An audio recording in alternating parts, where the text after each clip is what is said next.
Persekutuan kami dengan Tuhan saat ini sungguh memberi harapan besar bagi kami ya Tuhan. Engkau hadir membaharui kami. Karena itu kami memberi diri membuka hati. Berfirmanlah kepada kami ya Tuhan. Karena firman itulah yang dapat mendidik mengajar kami. Firman itu juga yang dapat mengubah segala kelakuan kami. Di dalam firman-Mu itulah kami beroleh pengharapan. Bahkan di dalam firman-Mu itu juga kami beroleh kepastian. Bila firman-Mu diberitakan saat ini, berilah kepada kami hati yang tulus dan telinga yang mendengar. Di dalam nama Tuhan Yesus, firman Tuhan yang hidup kami memohon. Amin.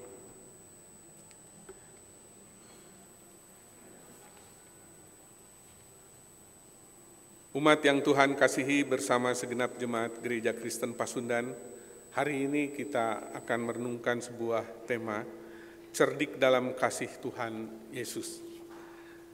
Adapun bagian Alkitab yang mendasari pemberitaan akan dibaca dari Injil menurut Lukas, pasalnya yang ke-16, ayat pertama sampai ayat yang ke-13. Mari kita bersama-sama menyimak bagian ini. Saya akan membacakan bagi Bapak Ibu semua. Injil Yesus Kristus menurut Lukas. Yesus berkata kepada murid-muridnya, "Ada orang kaya yang mempunyai seorang bendahara. Kepadanya disampaikan tuduhan bahwa bendahara itu menghamburkan miliknya. Lalu ia memanggil bendahara itu dan berkata kepadanya, 'Apa ini yang kudengar tentang engkau? Berilah pertanggungjawaban atas apa yang engkau kelola, sebab engkau tidak boleh lagi bekerja sebagai bendahara.'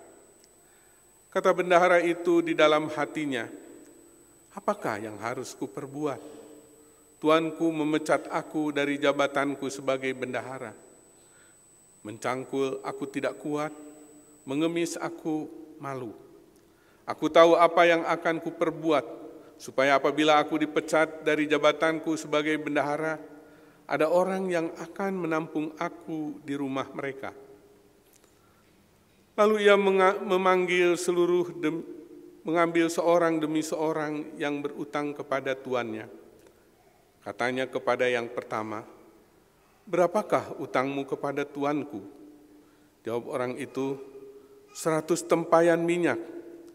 Katanya kepada orang itu, 'Terimalah surat utangmu, duduklah dan tulislah segera 50 tempayan.'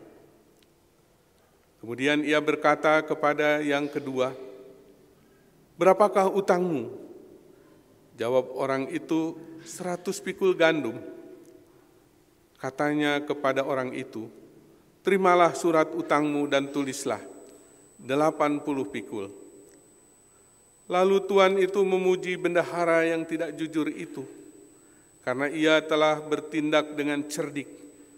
Sebab anak dunia ini lebih cerdik terhadap sesamanya daripada anak-anak terang. Aku berkata kepadamu, ikatlah persahabatan dengan mempergunakan mamon yang tidak jujur, supaya jika mamon itu tidak dapat menolong lagi, kamu diterima di dalam kemah abadi.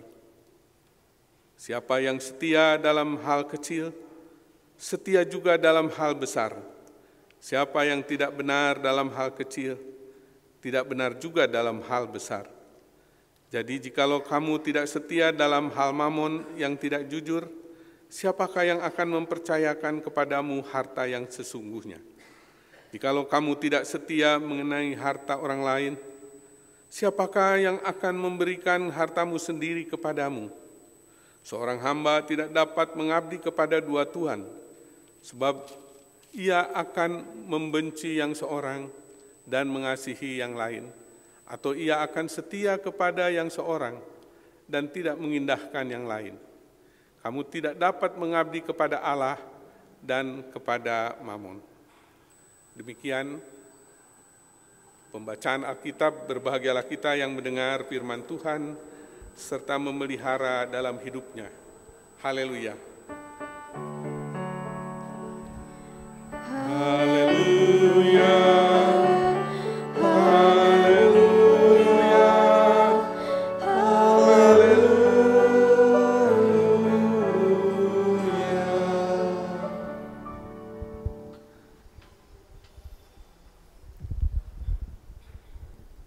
Selamat siang Bapak Ibu. Senang rasanya ya kita hari ini bisa berkumpul untuk berbakti kepada Tuhan. Betapa tidak, segala sesuatu yang ada pada kita adalah pemberiannya. Karena itu kalau kita mendapat kesempatan untuk bersyukur, walau sesaat, bagi orang yang menghayati berkat-berkat Tuhan pasti itu merupakan satu kesempatan yang baik dan luar biasa. Nah, Bapak Ibu, hari ini kita bersama-sama telah membaca Injil Lukas pasal 16 ayat 1 sampai 13. Ini sebenarnya agak sulit ya memahaminya. Kelihatannya sederhana, tapi ada perkataan-perkataan di dalamnya yang kontradiktif. Sedikit nanti akan saya bersama-sama ajak Bapak Ibu memahaminya. Tapi saya ingin mengawali pembahasan bagian Alkitab ini dengan sebuah pertanyaan dari sebuah pengandaian. Seandainya nanti Bapak Ibu pulang dari gereja ini, begitu sampai di rumah, tiba-tiba merasa terkejut. Gitu ya. Kenapa? Karena Alkitab dan satu kantong yang berisi uang milik saya itu ketinggalan. Nah, karena itu tergesa-gesa ingin kembali ke gereja. Saya ingin bertanya, kalau itu yang terjadi, Ibu Bapak tergesa-gesa, kira-kira apa yang membuat Bapak Ibu begitu khawatir? Kehilangan Alkitabnya kah? Atau kehilangan kantong yang berisi uang itu? Kira-kira bagaimana jawabnya? Kehilangan Alkitab yang tertinggal di gereja atau kehilangan kantong yang berisi uang yang sama-sama tertinggal di gereja? Ayo jujur. Ya? Pasti kehilangan kantong yang berisi uang ya. Kehilangan Alkitab paling juga, biarin itu mah besok aja nanti ditanya kepada majelis. Pasti disimpan kok. Ya. Ketinggalan di gereja tidak ada yang akan membawa Alkitab orang lain pulang. Nah, tapi kalau berbicara dengan kantong yang berisi uang, sekali lagi lain, kita akan khawatir. Kita akan merasa lebih takut kehilangan tas yang berisi uang ya, ketimbang Alkitab. Ya, itu hanya sekedar cerita pengandaian ya. Tapi sebenarnya Bapak Ibu, cerita itu juga secara tidak langsung menggambarkan ya, menggambarkan bagaimana umumnya manusia lebih fokus berkonsentrasi kepada, khususnya dari cerita tadi, kepada uang ketimbang Alkitab. Uang yang ada di dalam tas seberapa banyak pun sebenarnya itu bisa habis ya. Jadi sekali lagi, uang seberapa banyak pun yang ada di tas kita, di dompet kita, itu bisa habis. Tetapi Alkitab berisi hidup yang kekal. Itu tidak akan habis. Gitu ya. Firman yang ada di dalamnya bisa membekali kita bukan hanya untuk sesaat, sewaktu-waktu. Kalau itu menjadi milik kita, ia akan menjadi firman yang hidup, yang abadi atau kekal di dalam kehidupan kita. Tapi ya memang sekali lagi itu menggambarkan bagaimana orang tidak waspada. Gitu ya. Kalau tema dalam ibadah satu yang berbahasa Sunda, waspada dilebet kasih Gusti Yesus. Sekarang jadi cerdik dalam kasih Tuhan Yesus. Kadang kita lebih waspada pada hal duniawi daripada pada hal rohani. Padahal kehidupan rohani kita yang harus lebih dijaga karena itu menentukan kehidupan selanjutnya. Nah, itulah sebenarnya pendahuluan yang menjadi penekanan pesan khotbah hari ini. Nah, selanjutnya Bapak Ibu mari kita melihat kepada Injil Lukas pasal 16 ayat 1 sampai 13. Tadi kita mendengar sebuah cerita perumpamaan tentang seorang pelayan yang tidak jujur, yang sedang mencari cara menyelamatkan dirinya sendiri setelah ketahuan bahwa dia itu tidak jujur, tidak setia, memanipulasi kepada tuannya. Nah, perumpamaan yang disampaikan Tuhan Yesus ini mau menjelaskan perilaku bendahara yang tidak jujur tadi. Majikannya tahu tindakan bendahara itu, karena itu ia akan dipecat. Tapi sebelum ia memecat bendahara itu, diminta mempertanggungjawabkan pekerjaannya. Dan tadi dikisahkan pada saat itu, bendahara menunjukkan kecerdasannya. Dia tahu bagaimana menyelamatkan diri jika sudah dipecat. Tadi setidaknya dia berkata ya di dalam ayat 4, ya kalau aku dipecat, aku berhenti, nanti ada yang menerima aku di rumahnya. Cara yang ditempuh adalah tadi disebutkan mempengaruhi orang-orang yang berhutang kepada majikannya. Tentu ini mudah ya untuk dilakukan oleh sang bendahara yang tidak jujur tadi. Karena bendahara ini pasti sudah dekat dengan para kliennya. Dia menyuruh yang berhutang menulis jumlah hutang yang lebih kecil dari yang sebenarnya.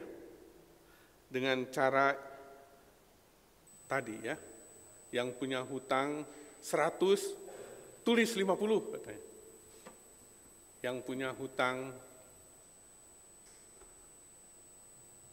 1.000, tulis 800. Nah, dengan cara itu paling tidak ada dua hal yang bisa dimanfaatkan oleh si bendahara yang tidak jujur.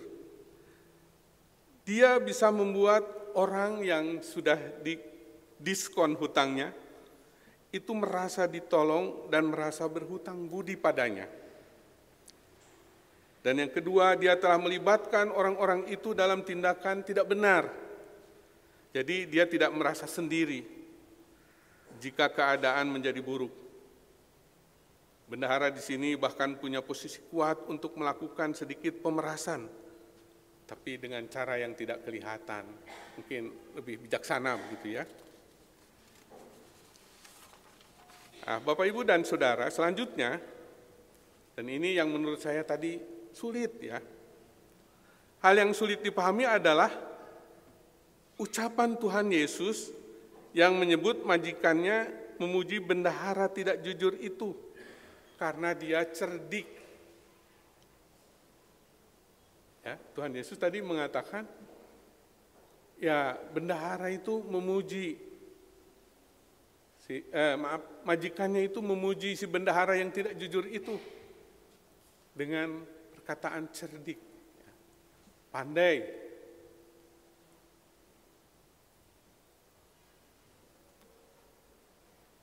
Dalam pemikiran kita, kalau kita membaca sepintas, bisa muncul pada kita adalah seolah Tuhan Yesus memilih perilaku licik bendahara itu atau berpihak. Tuhan Yesus dengan perumpamaan tadi seolah-olah dia mengagumi si bendahara itu. Nah, bagaimana kita memahami hal seperti itu? Ini orang sudah jelas-jelas tidak benar, tidak jujur, tidak setia, kok disebut cerdik? Dan Tuhan Yesus memakai itu sebagai perumpamaan untuk menyampaikan sebuah pesan. Nah, bagaimana memahaminya? Kalau kita membaca keseluruhan perikop tadi, setidaknya ada 4 pelajaran atau pesan moral dalam cerita ini, Bapak Ibu. Mari kita lihat. Yang pertama, tadi di ayat 8 dikatakan bahwa si majikan itu memuji bendahara yang tidak jujur itu. Kita lihat kembali ya di ayat 8. Lalu Tuan itu memuji bendahara yang tidak jujur itu, karena ia telah bertindak dengan cerdik. Nah, tapi apakah benar itu pujian? Dikatakan selanjutnya, ya. Sebab anak-anak dunia ini lebih cerdik terhadap sesamanya daripada anak-anak terang. Jadi kita di situ bisa melihat maksud dari kata-kata ini. Rupanya di situ Tuhan Yesus mau memakai pengandaian.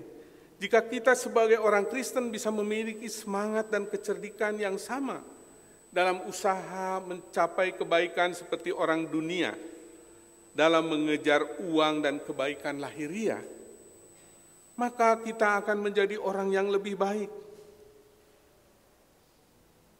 Orang Kristen harus memiliki kinerja yang sama kuatnya, bahkan lebih. Jika kekristenan kita akan dibangun dalam spirit kinerja yang bagus, katanya, akan terasa menghasilkan usaha yang sama banyaknya dengan orang-orang dunia di dalam mencapai usahanya. Itu yang pertama. Yang kedua, harta, kata Tuhan Yesus, harus digunakan untuk memperkuat hubungan yang bernilai, hidup nyata dan kekal. Ini bisa dilakukan dengan 2 cara. Melalui perilaku yang membawa pengaruh pada kehidupan kekal. Para rabi Yahudi memiliki sebuah cerita yang demikian. Orang kaya menolong orang miskin di dunia, sedangkan orang miskin menolong orang kaya di dunia yang akan datang. Nah, Bapak Ibu, amal kepada orang miskin akan berguna untuk kehidupan selanjutnya. Harta sesungguhnya bukan pada apa yang dimiliki, tetapi pada apa yang diserahkan. Dalam hal ini bendahara tadi disebut cerdik, tentu bukan dalam pengertian yang sebenarnya. Tapi Tuhan Yesus mau melihat bagaimana dia bisa menggunakan benda-benda duniawi ini untuk melindungi diri gitu. Dan usahanya itulah yang dipandang cerdik.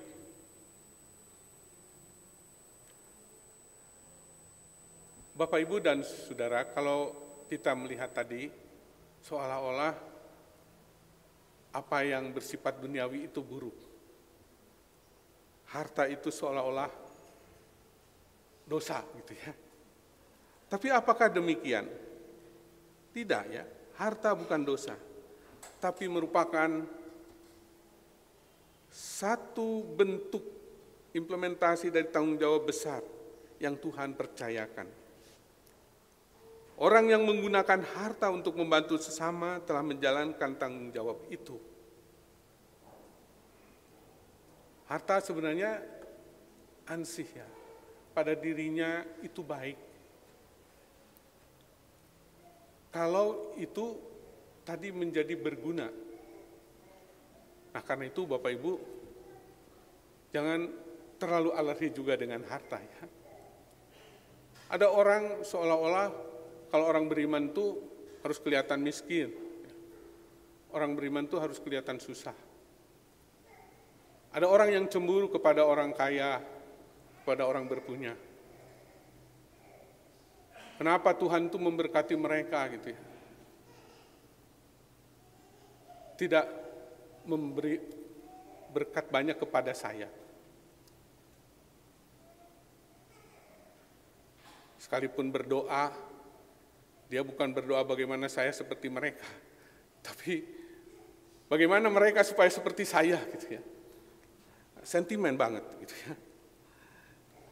Nah, Bapak Ibu, itu yang kedua ya. Jadi harta harus digunakan untuk memperkuat hubungan yang bernilai dalam hidup nyata dan kekal.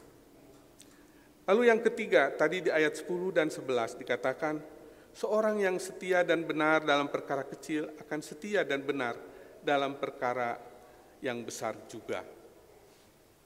Seorang tidak dapat mencapai posisi tinggi jika tingkat kecil tidak bisa menunjukkan kesetiaan, kejujuran dan kebenaran.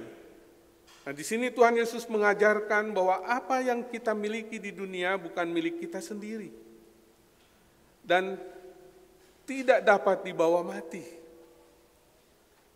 Yang benar-benar dimiliki dan dibawa ke surga atau dibawa ke kerajaan Allah adalah perilaku yang menggunakan hal dunia untuk kebaikan dan kasih di dunia ini. Lalu yang terakhir, yang keempat. Tadi di ayat 13 Tuhan Yesus mengatakan, hamba tidak dapat melayani dua tuan. Tuan-tuan zaman dahulu, bila memiliki hamba memang sangat eksklusif. Hamba itu tidak bisa bebas melakukan apapun menurut tindakannya atau bekerja hanya sebagian atau separuh waktu. Hamba yang bekerja kepada seorang tuan, ia harus mengikatkan dirinya kepada tuan itu. Nah, karena itulah di sini Tuhan Yesus mengingatkan hamba yang telah mengikatkan hatinya kepada Tuhan Allah tidak bisa melayani yang lain seperti Mamon. Jadi dari 4 hal tadi jelas Yesus menggunakan contoh ini untuk mengikatkan setiap orang percaya yang mendengar ajarannya waktu itu. Kita harus memikirkan jauh akibat tindakan kita sekarang. Jadi kalau dalam bahasa Sunda ada patah, jangan katakan kumaha engke, tapi engke kumaha. Di dalam bertindak, di dalam berperilaku, kita harus memikirkan jauh akibat dari tindakan kita sekarang. Lalu, jangan melayani dua tuan. Kalau Tuhan, Tuhan. Dan tinggalkan Mamon. Nah, Bapak Ibu, dari kisah ini kira-kira apa yang mungkin bisa kita jadikan perenungan, refleksi kita. Marilah kita menilai diri sendiri. Apakah kita setia menggunakan berkat Tuhan untuk hal yang baik? Dan yang kedua, apakah kita sudah belajar meningkatkan kesetiaan dalam hal yang kecil agar dipercaya dalam hal-hal yang lebih besar? Berbuat benar, berbuat baik itu tidak harus berpikir terlalu ideal. Mulai dari hal yang kecil-kecil. Dari berpikir yang benar. Itu kelihatannya kan sepertinya kecil ya. Dari berucap yang benar. Dan tentunya semuanya nanti akan bermuara pada bertindak yang benar. Jadi apakah kita sudah meningkatkan kesetiaan mulai dari hal-hal kecil agar dipercaya dalam hal-hal yang besar? Lalu yang ketiga, apakah kita juga sudah selalu berusaha menjaga hati dan tujuan hidup? Jangan terjebak hanya pada cita-cita dunia. Ya, semua orang punya cita-cita ya, dan itu tidak salah. Tapi jangan batasi cita-cita itu sampai hal kini dan di sini yang bersifat panas saja. Anda dan saya itu dikaruniai oleh Tuhan janji kehidupan kekal. Karena itu, kalau hidup di dunia ini sebenarnya ada batasnya ya. Kalau Bapak Ibu jalan-jalan ke Pandu, lihat batu nisan di sana, saya rasanya kesulitan sekali menemukan yang di nisan itu usia 100 tahun di saat meninggal. Bahkan yang 90 juga sudah mulai jarang. Yang 80 juga sama sudah mulai jarang. Kebanyakan ya 70 ke bawah gitu ya. Jadi benar doamu saya, 70 tahun itu waktu hidup, 80 tahun mulai penuh dengan penderitaan. Jadi usia manusia di dunia ini benar-benar terbatas, fana. Karena itu kalau bercita-cita pikirkanlah bukan hanya yang hanya untuk 80 tahun, yang hanya untuk 90 tahun, ya, atau bahkan 100 tahun, tapi pikirkanlah yang panjang. Nah, Bapak Ibu, kebetulan saya sekarang sehari-hari bergaul dengan para orang tua gitu ya. Para orang tua. Saya kalau ada yang ulang tahun, saya bertanya, "Opa, Oma, ulang tahun yang keberapa sekarang?" Padahal itu saya tahu ya, Oma ini usianya sudah 95 tahun. Si Oma ini menjawab, "Baru 95 tahun Pak Pendeta." Sudah 95 tahun. Dia bilang, baru 95 tahun. Nah, jadi inginnya berapa? Kata Pak Pendeta, hidup itu kekal. Katanya. Oh, saya jadi malu juga ya. Jadi, belajarlah menabung, belajarlah bijak di dalam menentukan segala bekal, segala tindakan dan perbuatan, bukan hanya untuk kini dan di sini, yang paling banyak mungkin 100 tahun tadi. Tapi berpikirlah jauh ke depan. Ya. Semoga Tuhan menolong kita semua. Amin.